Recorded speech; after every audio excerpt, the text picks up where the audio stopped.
I'm standing behind the counter at Maplewood Cafe for the last time. The place that's been my home for 37 years is closing its doors tomorrow. The bank is coming to take the keys, and I'm feeling the weight of it all in ways I didn't think I could. I'm 58, broke, and empty. The cafe was supposed to be a legacy, a place where Ellie and I would spend our lives feeding the town we both loved. Now, it's just a relic of something that used to be. The thought of it, this space that's been filled with laughter, warmth, and the smell of coffee for so many years, fading into nothing, leaves me breathless. It's hard to accept that the dream we built together is now a chapter in the past. I've been awake since 3 a.m., just like I have every morning for nearly 4 decades. Old habits die hard, and no matter how much I want to just give up, I can't. I lie in the small apartment above the cafe, the same one Ellie and I moved into when we were young and full of hope. We were so naive back then, thinking this little cafe could be all we ever needed. It was more than just a business. It was where we made our lives, where we learned to grow together. I can still hear her voice sometimes, telling me to keep pushing, to keep believing in this place, in us.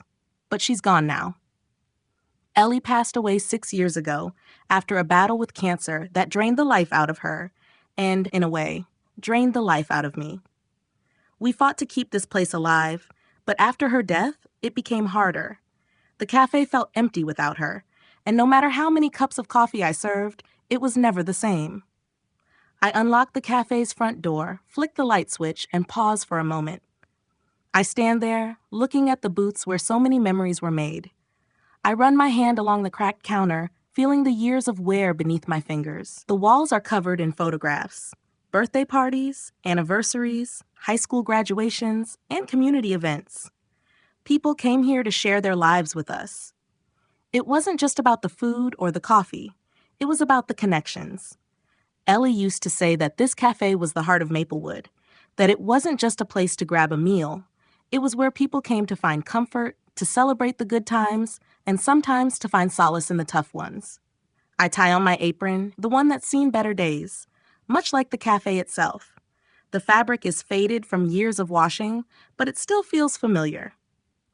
I start the coffee machine, the sound of it gurgling to life, bringing a small comfort. The smell of fresh coffee fills the air, and for a moment it feels like everything is right. It's a cold morning in June, the kind that makes you think of Ellie. She always loved mornings like this, when the town was still quiet, and the world felt like it was just waiting for something good to happen. I thought we'd be making something good forever. But here I am, alone, standing in the cafe that used to be full of life, knowing that tomorrow, it'll be gone. The morning passes in a quiet haze, the usual rhythm of the cafe now tinged with a sense of finality. Customers trickle in, each one offering their own version of a goodbye. Old Mr. Peterson, who's been coming here every morning for as long as I can remember, takes his usual seat at the counter. He's not saying much today, just staring down at his coffee, his hands shaking slightly as he lifts the cup to his lips. I know he's sad to see the cafe go, but I can't bring myself to tell him that it's over. We've been through too many mornings together, too many cups of coffee shared in silence or with quiet conversation, to end it like this. Then there's the Hendersons, who've been married for 62 years. They sit in the same booth by the window, the one where they've had breakfast every Sunday for decades. I make their usual, 2 scrambled eggs, bacon, and wheat toast with a side of hash browns. I can tell they're trying to hold it together, but their eyes are red. Mrs. Henderson reaches across the table to hold her husband's hand, and they sit in silence, the weight of the moment pressing down on them. I wish I could say something to make them feel better. But what can you say? The town's losing a piece of itself, and there's no way to fix that. Not with words, not with food. Pastor Williams from First Lutheran comes in next, ordering his black coffee and a stack of pancakes. He's been a loyal customer for years, always leaving a generous tip, even though I know he's got his own struggles. I place the pancakes in front of him, and he looks up at me with that warm smile of his, the one that has comforted so many in times of grief. He pauses for a moment before reaching for his wallet. "Sam," he says quietly, "this place has been a blessing for so many of us. I don't know what we're going to do without it." I nod, swallowing the lump in my throat. I don't either, Pastor, I reply, the words barely escaping my lips. I don't either. The morning rush continues, a slow trickle of familiar faces, but the sadness in the air is palpable. By noon, the place starts to thin out. I'm back in the kitchen, washing dishes, when I hear the bell above the door jingle again. I dry my hands, calling out, "Be right with you." But when I walk out to the front, I see them. 3 people standing near the door, all dressed sharply. They don't belong here. Not in a town like Maplewood, where most people still wear jeans and flannel shirts to run errands. The older man in a suit, carrying a briefcase, stands behind the other 2. The woman is the first to speak. "We'll just have coffee for now, please," she says, her smile warm, but there's something in her eyes. Something that tells me she's not here just for coffee. I nod and pour 4 cups of coffee. As I hand them to the table, my mind starts racing. Who are these people? Why do they look so familiar? There's something about them, but I can't place it. I go through the motions, taking their order and trying to make small talk, but my mind is elsewhere. What brings them to the cafe at the end of all things? I set the coffee cups down on the table in front of them, but I can't stop staring at their faces. Something about the woman's expression, her eyes glistening with something between recognition and nostalgia, tugs at me. The man with dark hair shifts in his seat, as if he's uncomfortable, and the lawyer just watches me quietly, his eyes not giving away much. I stand there for a moment, trying to figure out why I feel like I've seen them before. "You folks passing through?" I ask, trying to make conversation, though I'm not sure I really want to know the answer. I can feel my heart racing, and I need to distract myself. "Not exactly," the younger man says, his voice a little too anxious. He glances at the woman as if he's waiting for her to speak. She does, her voice gentle but firm. "We came here specifically to see you, Mr. Harrison." I blink, the words hanging in the air. My mind scrambles to place them, but nothing comes to mind. "Do I know you?" I ask, almost laughing at myself, like I'm missing something obvious. "No," she says softly, the smile never leaving her face. "But we know you. Or we knew you a long time ago. Do you remember the summer of 2003? The question strikes me like a punch to the gut. The summer of 2003. The storm. I freeze, the world narrowing to the sound of my own breath. I try to place it, but it's like a distant memory just out of reach. Then, like a floodgate opening, the memory comes rushing back, loud and clear. "Oh my God," I whisper, barely able to believe it. The woman's eyes fill with tears as she nods. "Yes, I'm Emma Mitchell. This is my brother Noah and my cousin Luke. We were the ones stranded outside your cafe that night, the blizzard." I sit down suddenly, my legs too weak to stand. I feel dizzy, overwhelmed by the rush of memories. Emma, Noah, and Luke. I remember their faces, young, scared, and lost in the middle of the worst storm I'd ever seen. Ellie and I took them in that night, gave them food, blankets, and a place to rest while the snow piled up outside, trapping us all inside the cafe. The kids had been so scared, clutching their parents' hands. I remember the way their mother cried when we told them they couldn't leave until the storm passed. Ellie had made sandwiches, and I'd heated up some soup. The warmth from the kitchen felt like a lifeline in the midst of the freezing cold. "You were just kids," I say, my voice breaking. "I can't help it." "How did you find me?" Emma smiles, her tears falling freely now. "It took us years. After Mom and Dad passed away, we found Dad's journal. He wrote about the night you helped us. He never stopped talking about it, how you saved us. We've been searching for you ever since." She pulls a folded piece of paper from her purse and hands it to me. "This is from Dad," she says, her voice thick with emotion. "He tried to repay you several times. Here's a check for $100 he sent in 2014. He never got to cash it. The address was wrong." I take the check, staring at the faded handwriting. The year 2014 is marked in the corner. I hold it in my hand, unsure of what to say, feeling the weight of their father's gratitude, of the years that have passed since that night. "I never expected anything," I say, my voice hoarse. Noah leans forward, his eyes serious. "We never forgot what you did for us. We've been wanting to repay you somehow, and now we have the means to do it." I'm still stunned, processing their words, when Luke, the lawyer, speaks up. "Mr. Harrison," he says, his tone respectful but firm. "We didn't just come here to thank you. We came to help. The cafe, it's ours now. We bought it from the bank this morning. We've paid off all the debts. It's yours again, free and clear. No mortgage, no nothing. I'm frozen. I can't even comprehend what they're saying. What? No, I can't accept that, I mutter, shaking my head. Emma places a hand on mine. You helped us when we had nothing. Now it's our turn to help you. The words hit me like a wave. I don't know what to say, what to feel. I look at the papers Luke slides across the table, the deed to the cafe already signed over to me. I look back at Emma, Noah, and Luke, unable to find the words to express what I'm feeling. Overwhelmed, grateful, ashamed. We've also set aside $50,000 for repairs, Emma continues, her voice soft but unwavering. For whatever you need. If you want to retire, we can help find someone to run it. But Maplewood Cafe isn't closing. Not while we're here. I sit back, my heart racing. I can't breathe. I just stare at them, unable to wrap my mind around what's happening. I never thought anyone would come to save me. Not after everything that's happened. Not after Ellie's death and the struggles that followed. But here they are, Emma, Noah, and Luke, standing in front of me, giving me something I never thought I'd have again. Hope. The rest of the day passes in a blur. I'm still processing everything, my mind struggling to grasp what just happened. The cafe feels different now, like it's no longer just mine, like it belongs to something bigger. Emma, Noah, and Luke's presence in the cafe is surreal. The idea that I'm sitting here with the very people I helped so many years ago, people who I thought had moved on with their lives, is almost too much to take in. And yet, they've come back to me, to repay a kindness I didn't even realize had meant so much. The bell above the door jingles again, and I automatically look up. But this time, I'm not surprised to see more familiar faces. Word is spreading. People from all corners of the town are starting to show up, one by one, offering their support in their own way. First, it's Carl, the sheriff, and then it's Mrs. Henderson, and soon the cafe is filling up with people who I never expected would be here, standing together as if they've all been waiting for something like this to happen.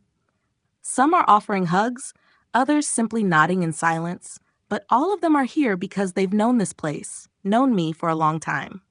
I'm standing behind the counter, serving coffee, making sure everyone's taken care of, but my mind keeps drifting back to Emma, Noah, and Luke. They're sitting at a table near the window, talking quietly among themselves, but every once in a while, one of them looks up at me, as if to make sure I'm okay. I don't know how I'm supposed to feel right now, joy, confusion, relief.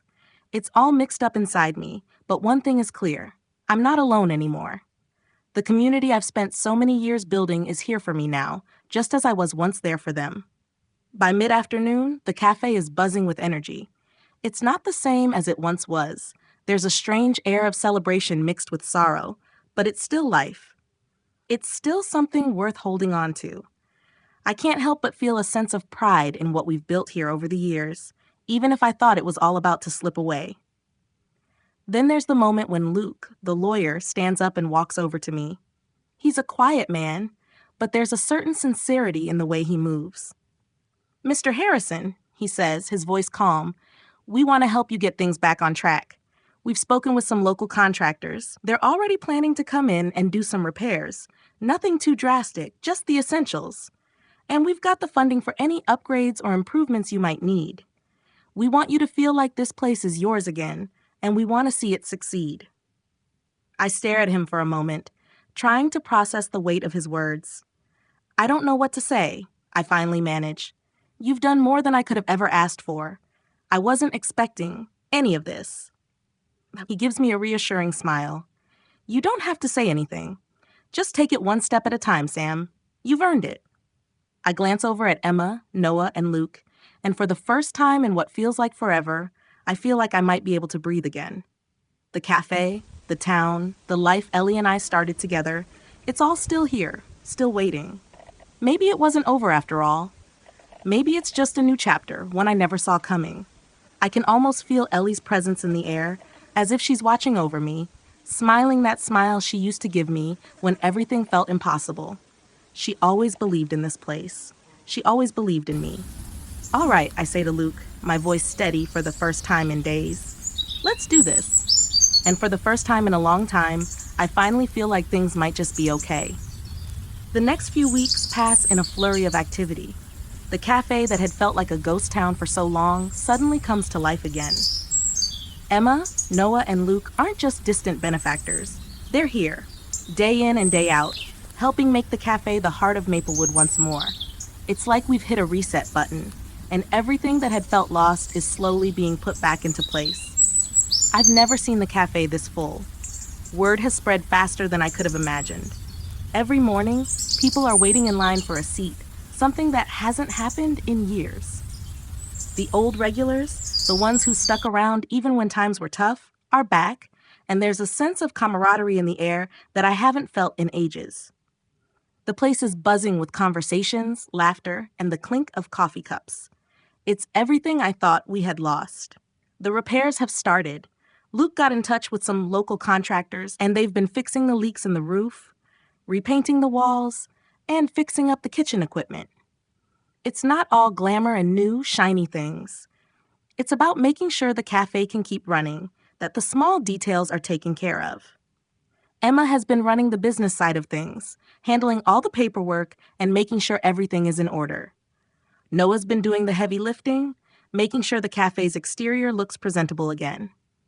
It's a family effort, and I can't help but feel grateful for their willingness to invest so much of themselves in something that's always been just mine. I've started to feel something I haven't felt in years. Hope. It's strange, almost foreign, but it's there. The old rhythms of the cafe are returning, and with it, a sense of purpose. I've even begun to laugh with the customers again, to share in the small moments of joy that used to be the heartbeat of the cafe. The regulars have become family, just as they always were. I feel a renewed connection with the town, with the people who have made this place feel like home. But it's not just the physical changes that are bringing me back to life, it's the emotional shift.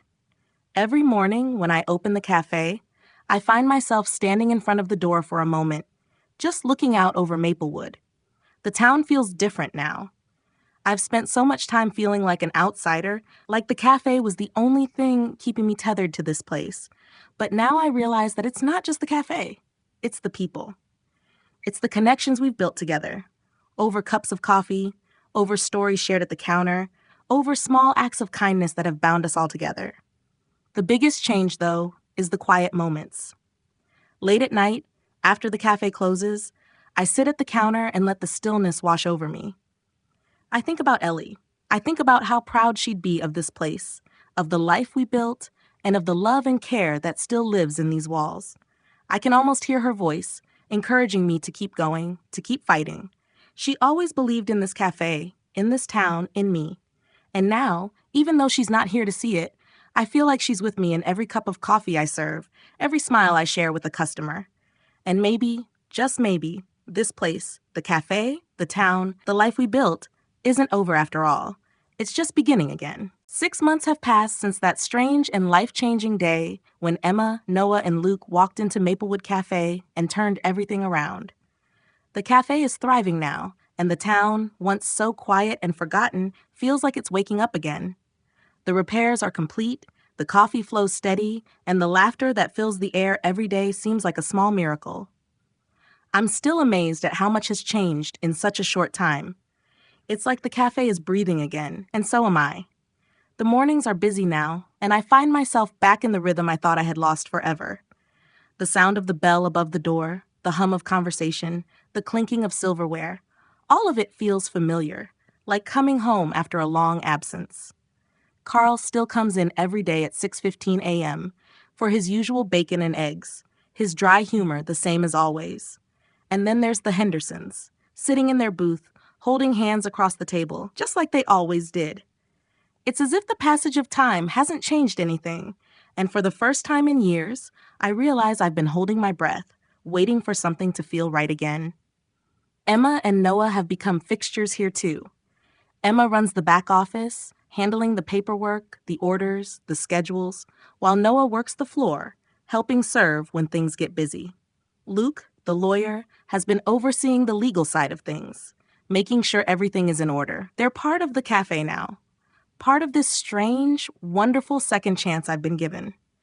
It feels good to have them around, though there are moments when I can't shake the feeling that it should have been Ellie at my side, handling the details, making sure everything was taken care of. I miss her in ways I didn't expect, but at the same time, I'm starting to find peace with the changes. I'm sitting at the counter, cleaning glasses after the lunch rush when the door opens again. It's a new face today, someone I don't recognize, but there's a warmth in her smile that makes me feel like she's been coming here for years. She takes a seat by the window, and I walk over, ready to take her order. "First time here?" I ask, setting a menu in front of her. She nods, her eyes scanning the cafe.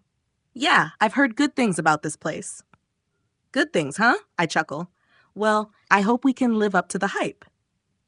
She smiles again, and I can't help but notice that her eyes are the same color as Ellie's. It's a small detail, but it makes my heart skip. For a moment, I'm lost in the thought of Ellie, of how she used to greet every new customer with that same smile, as if she could make anyone feel like they belonged here. "What's your most popular dish?" the woman asks, snapping me out of my thoughts. I think for a moment, then point to the special on the board. "The pancakes," I say. "My wife used to make them every Sunday morning. People say they're the best in town." Her smile softens. "I'll have the pancakes then." I nod, feeling a strange sense of comfort in telling her that. The pancakes Ellie made, the pancakes that everyone loved, have become a part of this place, a part of me. It's like she's still here in every dish we serve, every cup of coffee we pour. Later that afternoon, as I watched the woman enjoy her pancakes, I realized something I hadn't really thought about until now. The cafe is more than just a business. It's a memory of everything that Ellie and I built together, of the people we fed and the lives we touched. It's a living, breathing tribute to everything we wanted to create. And now, it's becoming something new. I don't know what the future holds, but for the first time in a long time, I'm not afraid. I'm ready to see where this second chance takes me. It's a chilly morning in November, and the cafe feels more like home than ever. The town has changed in ways I never thought possible. The regulars are back, filling the tables, chatting like it's just another ordinary day in Maplewood. But it's not ordinary.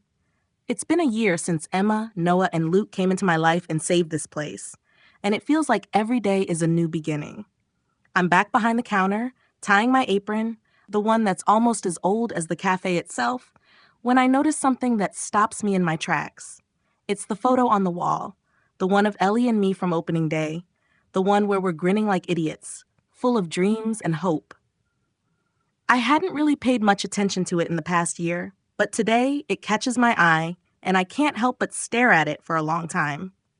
Ellie's smile, the way she stood there so proud of our little dream, it's almost like I can hear her telling me, "You're doing just fine, Sam." The cafe is still standing after everything, and so am I. I look up from the photo and there's Carl sitting at his usual spot at the counter. His usual order, bacon and eggs, sits untouched in front of him as he watches me. "Sam," he says, a little quieter than usual, "you know, we were all worried when you said you were closing up. Thought this town might not ever be the same without this place." I pause, the weight of his words settling into me. For the first time, I realized just how much Maplewood Cafe meant. Not just to me, but to everyone. It wasn't just a diner or a business. It was a connection. A place where memories were made, where people could come in and find comfort, even in the hardest of times. And I had almost let it slip away. "We all owe you something, Sam," Carl continues, his voice a little rougher now. "You saved us. And now, we're all here to help you keep it going." His words strike a chord deep inside me. For the first time in a long time, I don't feel alone. The town has rallied behind me and behind this place. It's not just Emma and Noah's generosity that has made this cafe what it is now. It's the community's love and support. It's the steady presence of people like Carl, who have been here through thick and thin. I realized then that this cafe isn't just a legacy Ellie and I built. It's the town's legacy too. It's something that belongs to everyone who's ever walked through that door. I glance over at the table where Emma is sitting with Luke and Noah. They're laughing together, a moment of ease after all the hard work. Emma catches my eye and gives me a small nod, as if to say, "We did it, Sam. This place is yours again." I smile back, feeling the weight of gratitude press on my chest. I can't imagine doing this without them. They gave me a second chance when I thought everything was lost. They gave me hope when I was drowning in despair. Pancakes? I ask Carl, offering him a fresh plate as I set the coffee pot down. He grins, nodding. You know it, Sam. And don't forget the extra butter this time. I laugh, the sound of it unfamiliar but comforting. As I pour his coffee, I look around the cafe, the familiar faces, the chatter, the warmth, and I realize that this place is alive. It's not just the building or the food. It's the people. It's the community. Maybe that's what Ellie and I always wanted, a place where people could come together no matter what. And maybe, just maybe, we've built something that's more than just a diner. It's a home. And for the first time in a long time, I know that this home is here to stay. It's been a few more months since the cafe's revival, and now every morning feels like a small victory. Maplewood Cafe has found its place again, not just as a business, but as a symbol of what this town is capable of when people come together. The days blur together, but each one feels a little brighter, a little more filled with purpose.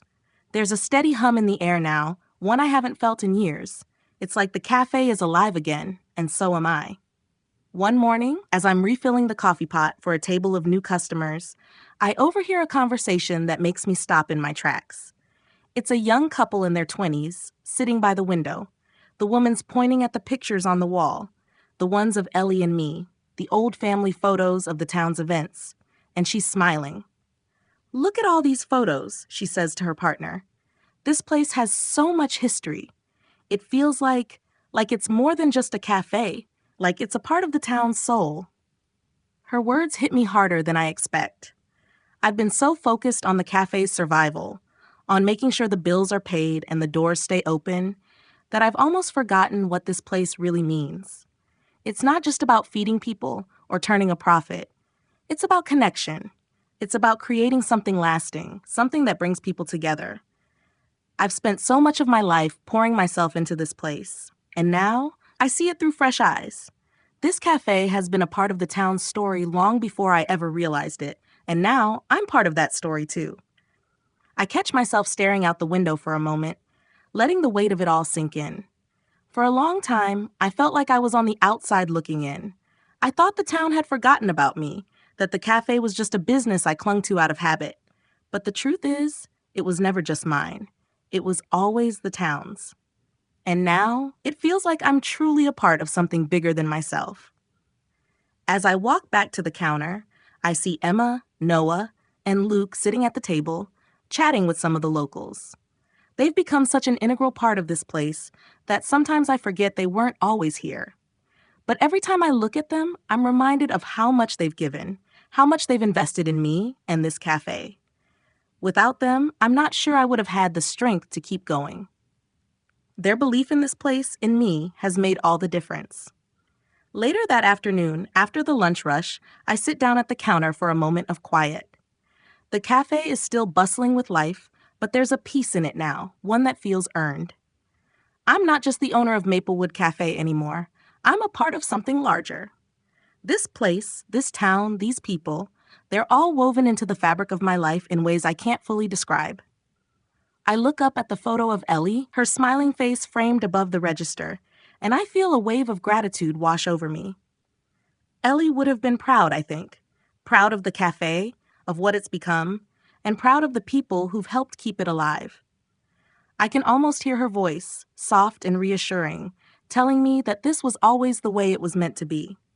The doorbell jingles again, and I look up to see a new group of people coming in, taking their seats, ready for their morning coffee and breakfast. And for the first time in a long time, I feel at peace.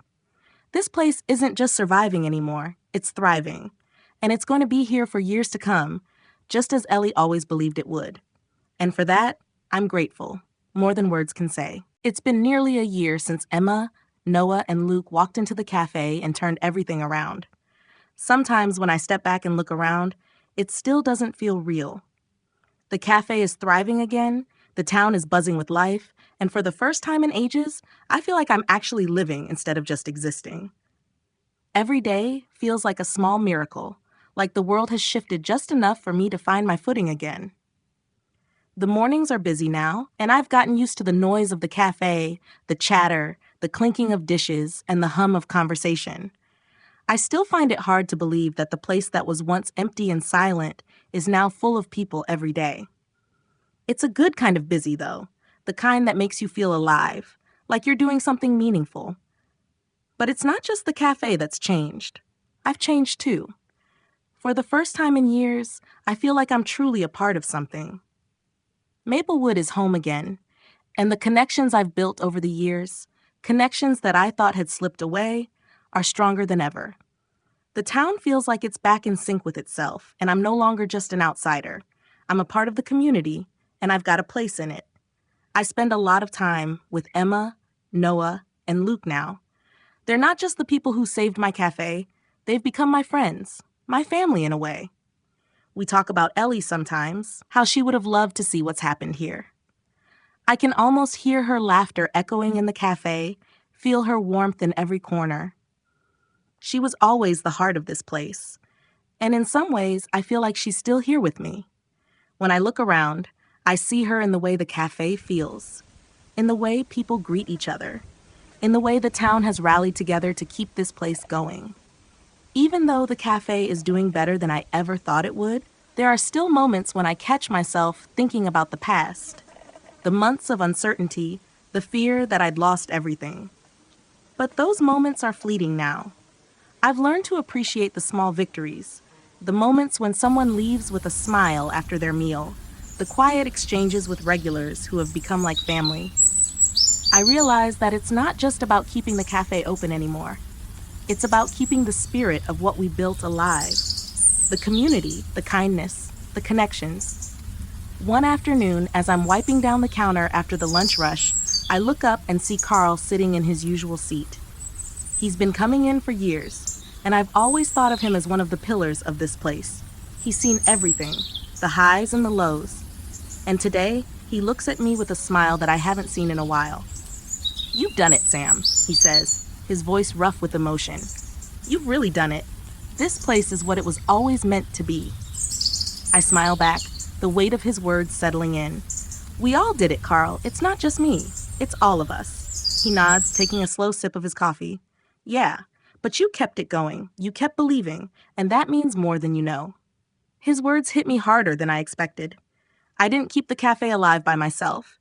It was the support of the town, the belief of Emma, Noah, and Luke, and the memories of Ellie that kept it going. But hearing Carl say it, hearing someone who's been here through it all, acknowledge the fight I put up, makes it feel real in a way it never has before.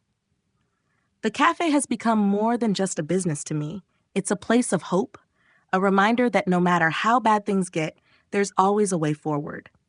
It's a place where kindness and community thrive, and where the past and present come together to create something beautiful. And for the first time in a long time, I'm not afraid of what's ahead. I know we've built something worth holding on to, something worth fighting for. In life, the power of kindness and perseverance cannot be underestimated.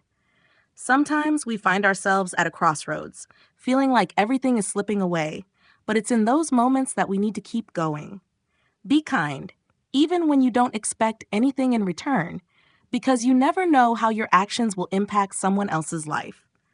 Trust in the support of others, lean on your community, and remember that you're not alone. Stay open to second chances and new beginnings, and always believe that even in the toughest times, there's hope, and things can turn around.